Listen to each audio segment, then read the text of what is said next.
नमस्कार, मैं हूं रीनू। आप सभी दर्शकों का अन्नदाता कार्यक्रम में स्वागत करती हूं। हमारे देश का किसान जन का पोषक है, वह श्रम का देवता है, अन्नदाता है। उसमें ही भारत की आत्मा निवास करती है। ऐसे ही किसानों की प्रगति के लिए हम खेती बाड़ी से जुड़ी हुई बहुत सी नई लाभकारी जानकारियां हर रोज सुबह लेकर आते हैं। तो चलिए कार्यक्रम शुरू करने से पहले देखते हैं आज क्या है अन्नदाता में। ठंड के मौसम में पान बरीजों की देखभाल का तरीका।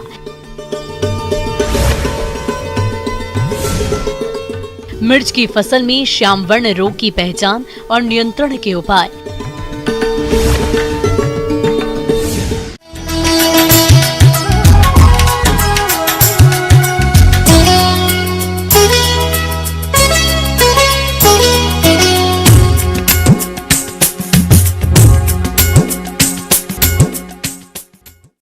अपने प्रदेश में मौसम में बदलाव चल रहा है। ऐसे में स्थिति जो किसान बेरजों में पान की खेती कर रहे हैं, उन्हें बरीजों में कुछ खास प्रबंधनों को करने की जरूरत होती है, क्योंकि मौसम के अनुसार इनका प्रबंधन नहीं करने पर पान के पत्तियों की क्वालिटी खराब हो जाती है, जिससे पान उत्पादक किसानों को नुकसान उठाना पड़ता है। तो आप पान बरीजों का प्रबंधन कैसे करें, इस पर अपने सुझाव दे रहे हैं कृषि विज्ञान केंद्र जाले जिला दरभंगा की कृषि वैज्ञानिक डॉक्टर गौतम कुमार।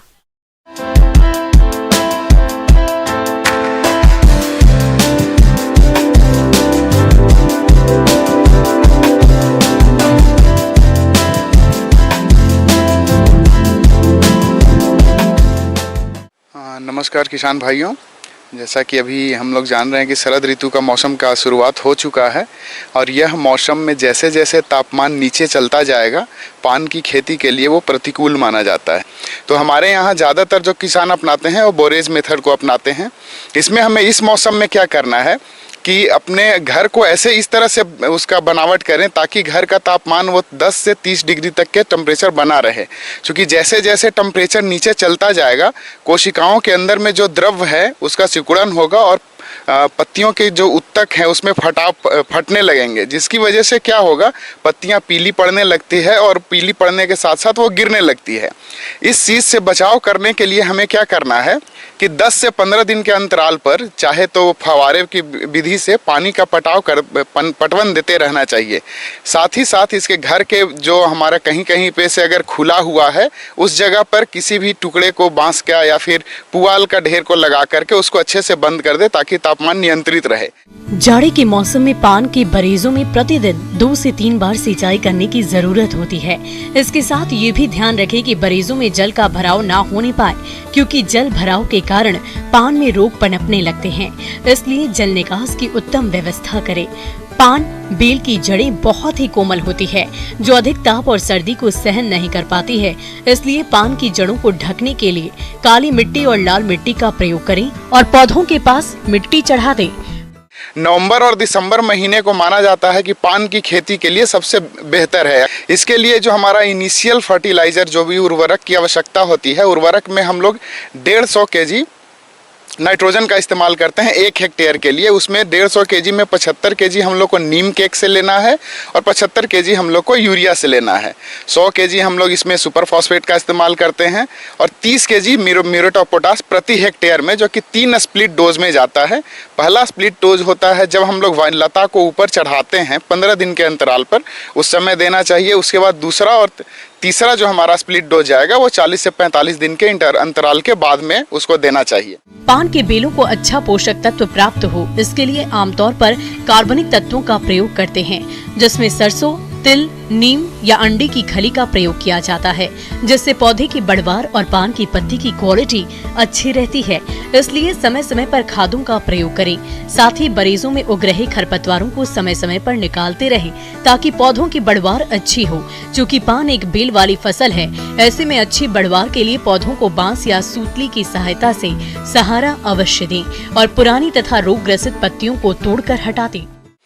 अब पान की खेती करने के बाद जैसे ही हमारा फसल तैयार हो जाएगा, उसमें बहुत सारे बीमारी और कीटों का आक्रमण होगा। इसमें क्या होता है कि पत्ती के ऊपर में एक काला धब्बा जैसा बनता है, जो कि हरे बाहर से उसमें पीले कलर का पूरा घेराव रहता है। जैसे जैसे वो बढ़ता जाएगा पत्तियां पूरी तरह से पीली हो जाएगी। इस चीज़ से बचाव करने के लिए हमें क्या करना है, सीडोमोनास फ्लोरेसेंस हो गया या फिर ट्राइकोडर्मा हो गया, हर्जिएनम विरिडी, उसका हम लोग 2 ग्राम 1 लीटर पानी में मिला करके छिड़काव करते हैं। तना गलन रोग ये भी फफूंद जनित रोग है। इससे पौधों की जड़ों के ऊपर तने वाले भाग पर सड़न शुरू हो जाती है।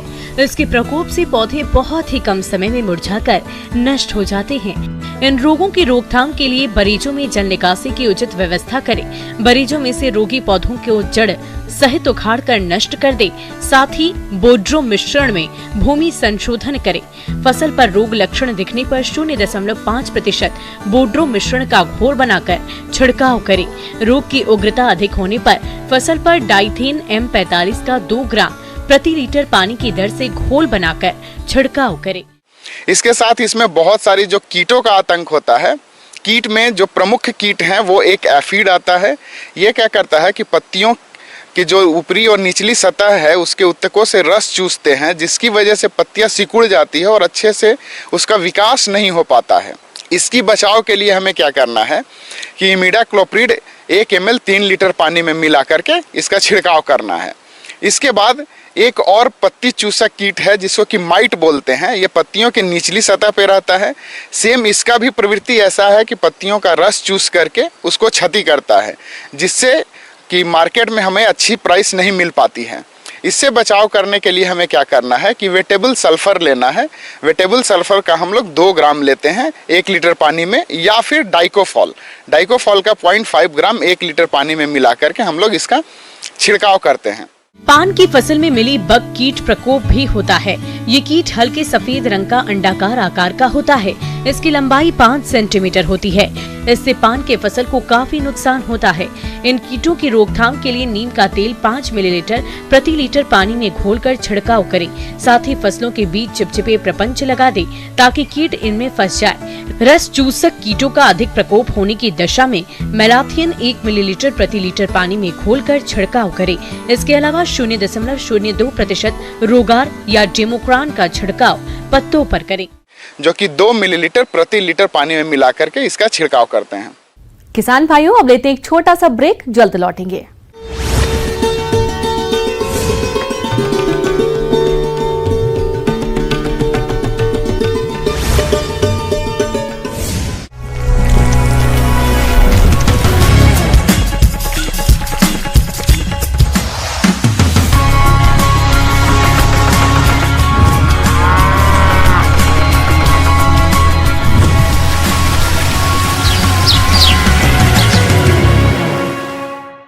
ब्रेक के बाद एक बार फिर से आप सभी दर्शकों का अन्नदाता में स्वागत है।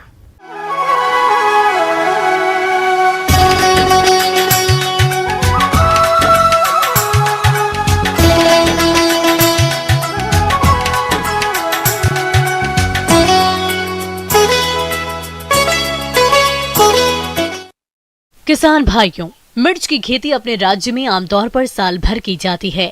वर्तमान में ये फसल बढ़वार की अलग अलग अवस्थाओं पर है, लेकिन इस समय मौसम में हो रहे बदलाव के कारण फसल पर कई प्रकार के रोगों का प्रकोप देखा जा रहा है, जिनमें से आज हम बात कर रहे हैं श्याम वर्ण रोग, जो कि फसल की बढ़वार और उत्पादन प्रभावित करता है। तो किसान इस रोग को कैसे पहचाने और रोकथाम कैसे करे, जानते हैं बिहार कृषि विश्वविद्यालय जिला भागलपुर के पौधा रोग वैज्ञानिक डॉक्टर RN गुप्ता से।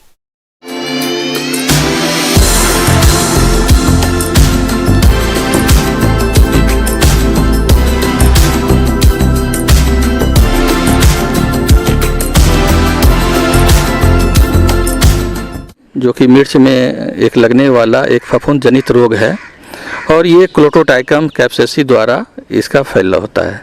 ये बीमारी का जो है कारक जो है फफूंद जनित है और ये बीमारी जो है इसके होने के लिए उपयुक्त वातावरण चाहिए और उस उपयुक्त वातावरण में अगर 25 डिग्री सेंटीग्रेड के आसपास तापमान हो और नमी जो है 90 से 95% के आसपास हो, वैसी स्थिति में इसका प्रकोप काफ़ी बढ़ जाता है।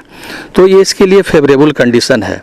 तो इस समय का अगर वातावरण मिले, खासकर जो नवंबर या दिसंबर के समय भी आजकल तापमान इस तरह का अगर आ जाता है, तो वैसे परिस्थिति में इसका प्रकोप काफ़ी बढ़ जाता है। श्यामवर रोग, यह रोग कोलाट्रोट्राइकम नामक फफूंद से होता है। मिर्च का यह बहुत महत्वपूर्ण रोग है, जिसका प्रभाव पत्तियों के साथ साथ फलों पर भी पड़ता है। संक्रमित फलों की बाजार में कम कीमत प्राप्त होती है। इस रोग में पौधों का ऊपरी भाग सूखने लगता है। यह प्रभावित पौधों की सभी शाखाओं पर भी हो सकता है। इन सूखे हुए भाग की सभी पत्तियां सूखकर गिर जाती है। इस अवस्था को हाई बैक कहते हैं। सूखी हुई शाखाओं पर काले काले बिंदुनुमा रोगजनक की संरचनाएं बनती हैं। अब सबसे बड़ी बात है कि इस रोग का हम पहचान कैसे करें। इस रोग को पहचान करने के लिए क्या है कि सबसे पहले इसके पत्तियों पर लक्षण आते हैं।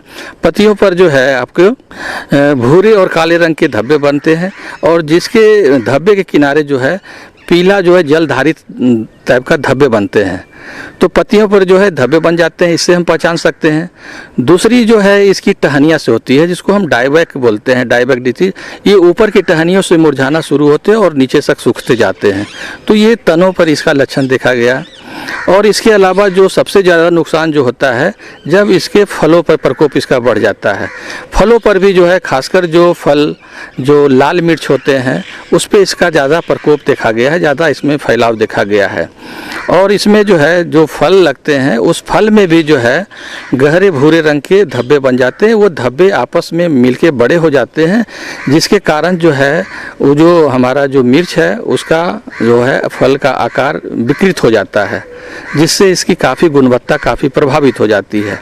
तो इस तरह से हम इसको पहचान कर सकते हैं। सबसे पहले आरंभिक अवस्था में जो है जो एंथ्रेक्नोज लगती है वो पत्तियों पर लगती है, फिर हमारे टहनियों पर लगते हैं। टहनियों के ऊपर भाग से ये सूखकर नीचे की तरफ आती है, इससे हम पहचान सकते हैं।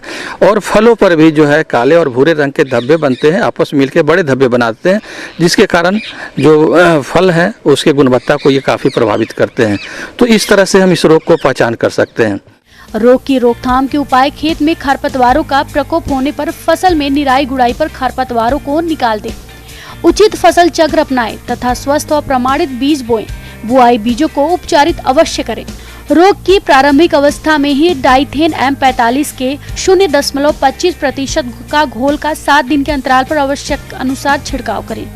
मिर्च की राग रोधी किस्मों को लगाएं, जिनमें रोग रोधी क्षमता को, जैसे पूसा सदाबहार, अर्का हरिता, अर्का मेदना, अर्का श्वेता, पतसी 1 आदि किस्में लगा सकते हैं।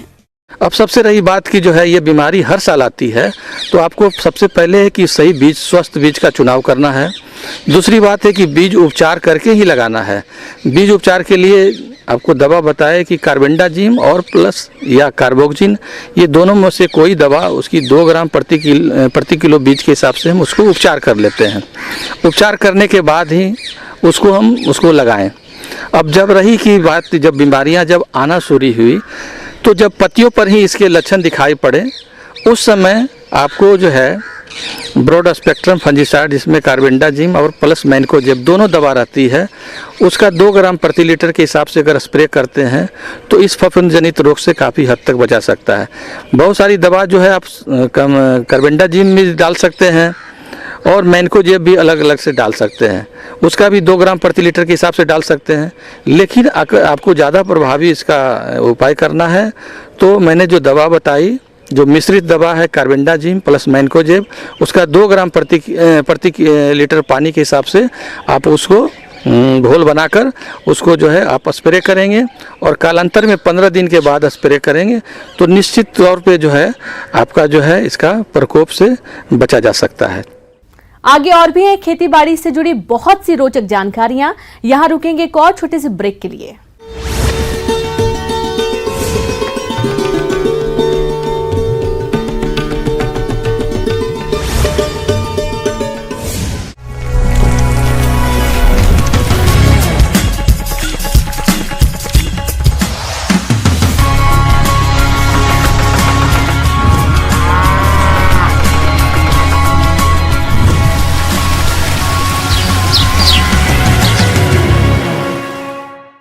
ब्रेक के बाद एक बार फिर से आप सभी दर्शकों का अन्नदाता कार्यक्रम में स्वागत है। मधुमक्खी पालन करके किसान दोहरा लाभ कमा सकते हैं, क्योंकि मधुमक्खियां फसलों में परागण का काम करती है, जिससे पैदावार अधिक होती है। वहीं दूसरी ओर इनसे किसानों को शहद भी मिल जाती है, जिससे किसान अतिरिक्त आमदनी कमा सकते हैं। ऐसे में मधुमक्खी पालन करना फायदे का सौदा है। आइए मधुमक्खी पालन के बारे में और अधिक जानते हैं कृषि वैज्ञानिक डॉक्टर हरीश शर्मा से।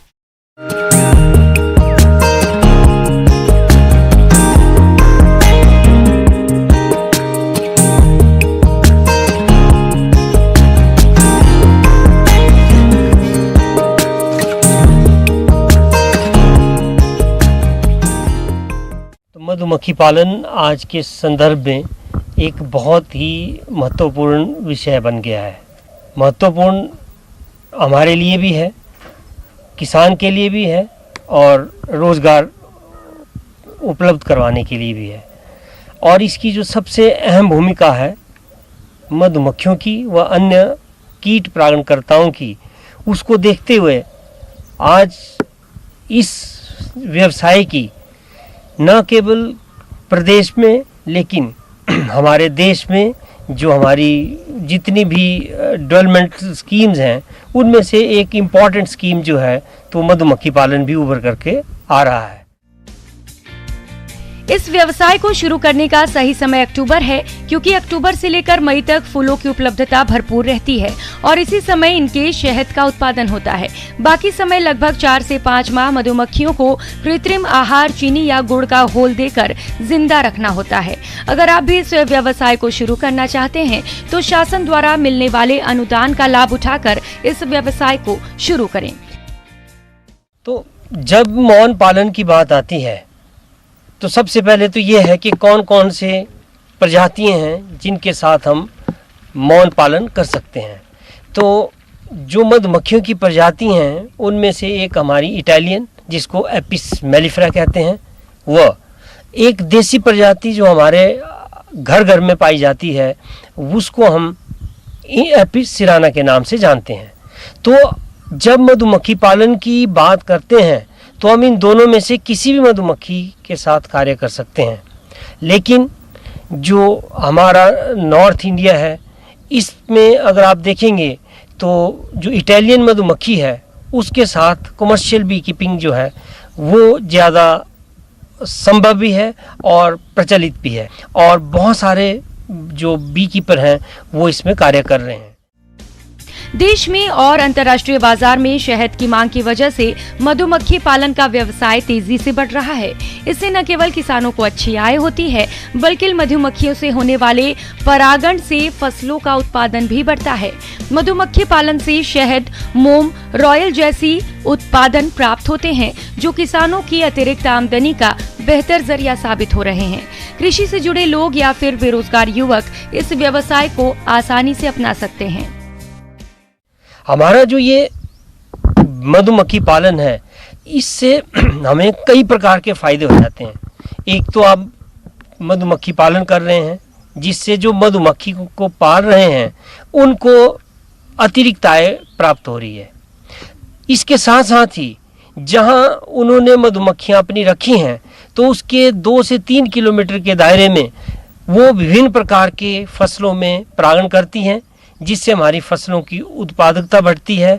साथ ही साथ जो वनस्पति है जिस पे वो मधुमक्खियां घूम रही हैं वहाँ भी वो परागण करके उनका बीज व उनका संवर्धन में सहायक सिद्ध होती हैं। इस व्यवसाय को भूमिहीन लोग जो हैं, छोटे स्तर पर जो किसान हैं, युवा है, तो महिलाएं हैं, कोई भी वर्ग इसको बड़ी सुगमता से अपना सकता है। मैं तो ये कहूँगा कि अगर आप मधुमक्खी पालन व्यवसाय अपनाना चाहते हैं, छोटे स्तर पर भी अपना सकते हैं, मध्यम स्तर पर भी अपना सकते हैं और कमर्शियल लेवल पे भी अपना सकते हैं, जिससे पूरे के पूरे परिवार का खर्चा मौन पालन से ही चलेगा।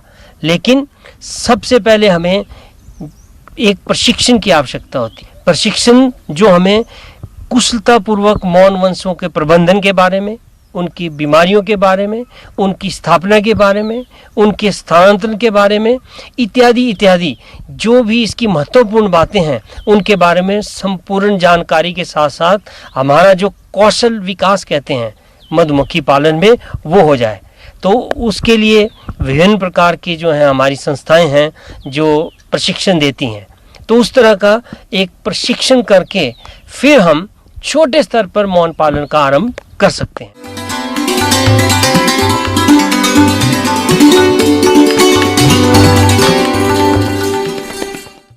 आइए जानते हैं अन्नदाता निःशुल्क फोन के माध्यम से पूछे गए समस्याओं का समाधान।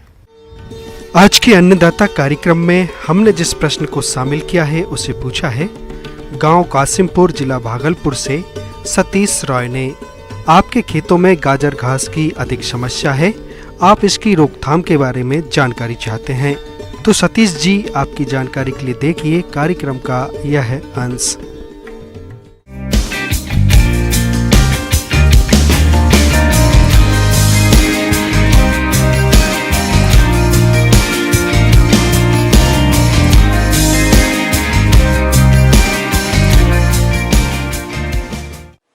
गाजर घास जो है एक प्रकार का घास है। इसका पत्ता जो है गाजर के जैसा मिलता जुलता होता है, इसलिए इसको गाजर घास कहते हैं। इसका साइंटिफिक नेम है पार्थेनियम हिस्टेरोफोरस और ये विभिन्न नामों से प्रचलित है। गाजर घास एक खरपतवार है जिसका वैज्ञानिक नाम पार्थेनियम हिस्टेरोफोरस है। यह खरपतवार कंपोजिटी कुल की होती है और गाजर के पौधे जैसी दिखती है। इसे कैरेट ग्रास, कांग्रेस ग्रास और क्षेत्रीय भाषा में सफेद टोपी, चटक चांदनी आदि नामों से भी जाना जाता है। ये एक वर्षीय शाकीय पौधा है जिसकी लंबाई लगभग 1 से 1.5 मीटर तक हो सकती है। हर एक गाजर घास खरपतवार लगभग 1000 से 5000 बहुत ही छोटे छोटे बीज पैदा करता है। वैसे तो यह घास हर तरह के वातावरण में उग जाती है, मगर नम और छायादार स्थानों पर अधिक तेजी से उगती है। काफ़ी हानिकारक है मनुष्य के लिए भी, जानवर के लिए भी और फसल के लिए भी। और ये जो है विपरीत परिस्थिति में तेजी से बढ़ने की अद्भुत क्षमता होती है इसमें। और इसका बीज जो है 500 से लेकर के 2500 के आसपास इसका बीज होता है। और बीज जो है रोएदार होता है, एक जगह से दूसरे जगह उड़ करके चला जाता है। और पहले ये जो है पार्क में, रोड के किनारे, रेलवे लाइन के बगल में, रिहायशी एरिया में मिलता था, स्कूल के मैदान में मिलता था। लेकिन अब ये फसल के क्षेत्र में भी अपना पैर फैलाने लगा है। और इसकी लंबाई 1 से 1.5 मीटर तक होती है और ये काफ़ी हानिकारक है। मनुष्य में इसके चलते दमा की बीमारी होती है और त्वचा संबंधी बीमारी होती है, डर्मेटाइटिस कहते हैं, एलर्जी, एक्जिमा भी कहते हैं उसको, एलर्जी के चलते हाई फीवर भी होता है। और जानवर यदि ज़्यादा खा लिया तो उसका दूध, गाय यदि खा ली तो उसका दूध तीता हो जाता है और बहुत ज़्यादा खा लिया तो जानवर मर भी सकता है। तापमान और प्रकाश से असंवेदनशील होता है, इसलिए सालों भर इसका ग्रोथ होता है। 3 से 4 महीना में एक जनरेशन ये पूरा कर लेता है। अतः 3 महीना में यदि अपना जनरेशन पूरा किया, एक पीढ़ी पूरा किया, तो ये 4 पीढ़ी को 1 साल में कर लेता है। यदि 4 महीना लगा तो 3 पीढ़ी इसका लगभग 1 साल में पूरा कर लेता है। तापक्रम और प्रकाश के प्रति उदासीन होने के चलते इसका सालों भर इसका ग्रोथ होते रहता है। फसल में भी अपना उत्पादन में वांछित कमी लाती है। कैसे कमी लाती है? ये जो है उसके स्थान में, प्रकाश में, नमी में पौधे के साथ, फसल के पौधे के साथ प्रतिस्पर्धा करती है और उसके उपज में, फसल के उपज में वांछित कमी लाता है। इसके नियंत्रण के लिए ऐसे कीटों को रखा जाता है जो गाजर घास को अच्छी तरह से नष्ट करने में सक्षम होते हैं और अन्य उपयोगी फसल या वनस्पतियों पर कोई विपरीत प्रभाव नहीं डालते। जून से अक्टूबर के प्रथम पखवाड़े में बीटल कीट अधिक सक्रिय रहता है और 1 एकड़ के लिए लगभग 3 से 4 लाख कीटों की आवश्यकता होती है। केशिया, टोरा, गेंदा, ट्रोफेशिया, परपुरिया, जंगली, चलाई जैसे कुछ पौधों की बुवाई मानसून से पहले अप्रैल मई में करने से गाजर घास ग्रसित क्षेत्र का प्रसारण कम होने लगता है। इसका नियंत्रण का जहाँ तक सवाल है, ये इसके लिए हम लोग जो है फूल आने के पहले इसको उखाड़ करके फेंकें, कहीं जमा करके जला दें या मिट्टी के अंदर गाड़ दें। मिट्टी बीजिन है, उसका इस्तेमाल करके हम लोग इसको नियंत्रण कर सकते हैं। और इसके चलते जो है पर्यावरण और जैव विविधता पर काफ़ी खतरा उपस्थित हो रहा है। इसलिए इसका नियंत्रण करना बहुत ही आवश्यक है। अपने घर के आसपास यदि है तो उसको तुरंत ही उखाड़ फेंके, नहीं तो आपको बीमारी होगा, त्वचा संबंधी बीमारी और सांस का बीमारी जो दमा होता है उसको पर असर करता है, दमा का बीमारी होता है। इसलिए इसका नियंत्रण करना बहुत ही नितांत आवश्यक है। गाजर घास से जैविक खाद बनाकर हम पर्यावरण सुरक्षा कर सकते हैं। निंदाई कर हम जहां एक तरफ खेतों से गाजर घास एवं अन्य खरपतवारों को निकालकर फसल की सुरक्षा करते हैं, वहीं इन उखाड़ी हुई खरपतवारों से वैज्ञानिक विधि अपनाकर अच्छा जैविक खाद प्राप्त कर सकते हैं, जिसे फसलों में डालकर पैदावार बढ़ाई जा सकती है।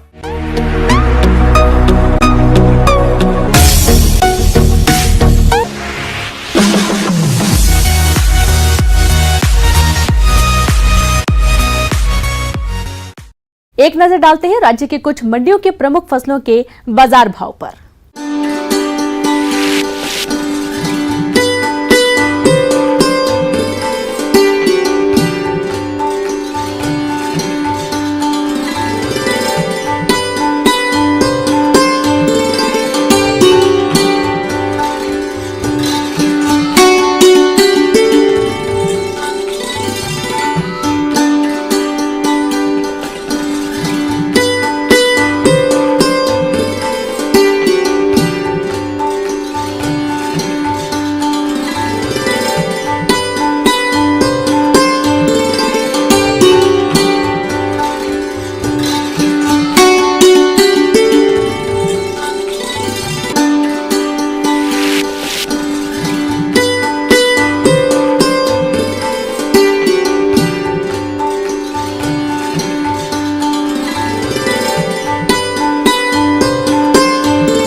किसान भाइयों, कृषि संबंधित समस्या और सुझावों के लिए आप हमें इस पते पर संपर्क कर सकते हैं।